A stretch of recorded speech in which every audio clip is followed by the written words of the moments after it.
কথায় আছে না, চিজ নাই যার ইমান নাই তার। যে চিজ মানে একটা জিনিস, বর্তমানে এমন একটা পরিস্থিতি, এরকম একটা সময় যে কেউ যদি কোনো লসের সম্মুখীন হয় তখন তার ইমানের ঘাটতি দেখা যায়, তার অনেকের প্রতি এটা বিশ্বাস উঠা যায়, তখন সে আধা পাগলের মতো হয়।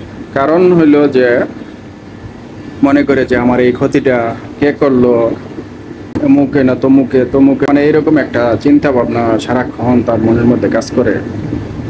তো এই জন্যই মুরব্বীরা বলছে যে চিজ নাই যার ইমান নাই তার। এই হলো মনে করেন যে পরিস্থিতি। তবে এটাই স্বাভাবিক যে একটা কারো কোনো কিছু বা হারানো গেল বা একটা লসের সম্মুখীন হলো, তখন সে বুঝে উঠতে পারে না কাকে দোষারোপ করবে, কেন হলো, কিসের জন্য আমার এই ক্ষতিটা হলো। তখন চিন্তা করে যে যে কোনো একজনের জন্যই, অথচ এটা অনেকেই আমরা মানতে চাই না যে এই জিনিসটা হয়তো আমার ভাগ্যে ছিল, কিংবা আমার হয়তো এটা রিজিকে নাই, সেটা আমরা কখনো বুঝতে চাই না। তা ওই আমাদের একটাই সমস্যা যে ইমানের দুর্বলতা, ইমানের ঘাটতি আছে, সেজন্যই আমাদের এইরকম একটা মনোভাব।